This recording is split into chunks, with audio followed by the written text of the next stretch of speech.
حضرت معاویہ نے یزید کو ولی عہد بنایا، ان کا یہ اقدام درست تھا؟ کیا یزید اس قابل تھا؟ دیکھیں حضرت علی رضی اللہ تعالیٰ عنہ کے دور خلافت میں جو 4.5 سال پہ ہے، 1 انچ زمین بھی فتح نہیں، آپس بھی خانہ جنگیاں کس نے کروائیں؟ یہود نے۔ اسلام کا لبادہ اوڑا، داخل ہوئے، آپس میں لڑوا دیا، بند ہو گئی فتوحات۔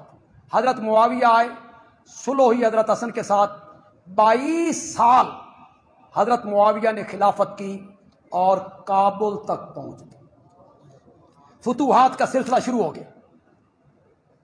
اب حضرت معاویہ نے سوچا، صحابہ نے مشورہ دیا کہ آپ کی وفات کے بعد اگر آپ نے یہ مسئلہ حل نہ کیا تو منافق جو ہیں، یہودی جو ہیں، وہ دوبارہ سر اٹھائیں، خلافت کے مسئلے پر وہ مسلمانوں کو لڑا دیں گے، آپ اپنی زندگی میں حل نکالیں۔ سنو، آج سے پہلے آپ نے یہ بات نہیں سنی تو خدا کے لیے سنو اور پلے باندھو۔ حضرت معاویہ کو یزید کو ولی عہد بنانے کا مشورہ سب سے پہلے جس صحابی نے دیا تھا اس کا نام ہے حضرت مغیرہ بن شعبہ۔ کیا نام ہے؟ مغیرہ بن شعبہ رضی اللہ تعالی۔ یہ ان 1400 صحابہ میں شامل ہیں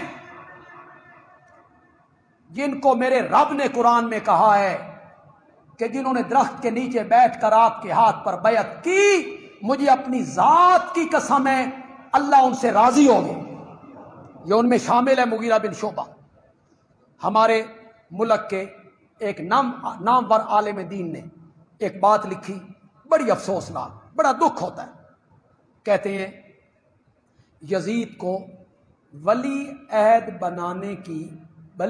بنانے کا مشورہ ایک بزرگ نے، لفظ سنو، ایک بزرگ نے دوسرے بزرگ کو اپنے مفاد کے لیے دیا تھا۔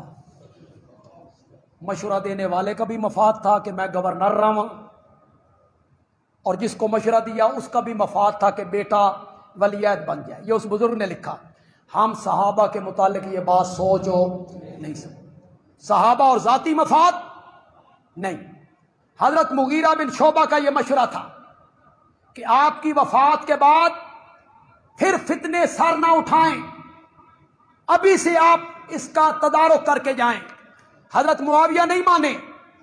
حضرت معاویہ نے بڑھاپے کی حالت میں سفر کیا، مکہ، مدینہ، صحابہ تک پہنچے، مشورہ لیا، رائے لی، 5 آدمیوں کے سوا سب نے یزید کی ولی عہدی کو قبول کیا، صرف 5 آدمی جنہوں نے نہیں مانا۔ ایک بات آج میں کہنے لگا ہوں، جو آپ میں سے پڑھے لکھے لوگ ہیں، تاریخ دان ہیں، یہ واقعہ پڑھتے رہتے ہیں، وہ زیادہ محظوظ ہوں گے۔ ان 5 آدمیوں نے جو مخالفت کی، یزید کی شخصیت کی وجہ سے نہیں کی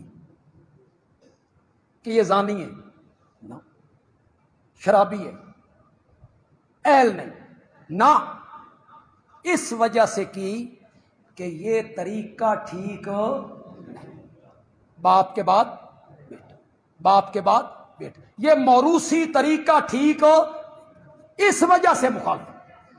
یزید کی شخصیت پہ کوئی اعتراض نہیں تھا، اعتراض اس طریقہ کار پہ تھا۔ میں آج اس پر اعتراض کروں تو مجھے حق پہنچتا ہے، میں کروں اہل سنت کہ یہ طریقہ ٹھیک نہیں، تمہیں کس نے حق دی ہے؟ تمہیں یہ بات اچھی نہیں لگتی؟ تمہارے ہاں تو امامت ہے ہی موروثی۔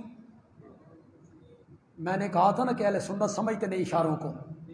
تمہارے ہاں تو امامت ہے ہی موروثی۔ حضرت علی، ان کا بیٹا، ان کا بیٹا، ان کا بیٹا، ان کا بیٹا، ان کا بیٹا، ان کا بیٹا، 11واں بیٹا، 11ویں دی اولاد کوئی نہیں تے 12واں غار وچ۔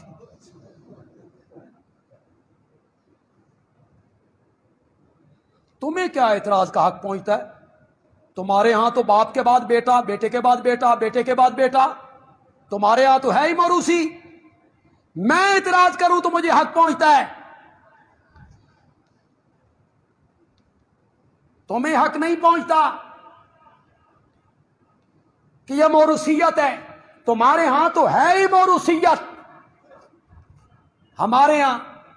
اور ایک اور بات، میں نے کہا نا کہ میرے اشارے، یار میں بعض اوقات بڑا اشارہ کرتا ہوں، آپ سمجھتے نہیں۔ میں پاکستان کے پیروں کو، پیر گدی والے، مدرسوں کے محتمم، مسجدوں کے خطیب، میں انہیں کہنا چاہتا ہوں معاویہ نو دعاواں دیو تہاڈا راہ کھول گیا۔ پتہ نہیں سمجھو کہ نہیں سمجھو۔ یہ جتنی گدیاں ہیں، باپ کے بعد، بیٹے کے بعد، ان کا کوئی مرید گدی پہ نہیں آتا، چاہے جتنا بھی نیک ہو۔ بیٹا جتنا للائق ہو وہی آئے گا۔ مدرسے کا محتمم، اس کا بیٹا، اس کا بیٹا، مسجد کا خطیب، اس کا بیٹا۔ تو ساتھ معاویہ نو دعاواں دیو، تمہیں اعتراض کرنے کا کیا حق پہنچتا ہے؟ حضرت معاویہ نے بڑے تدبر سے کام لیا تھا۔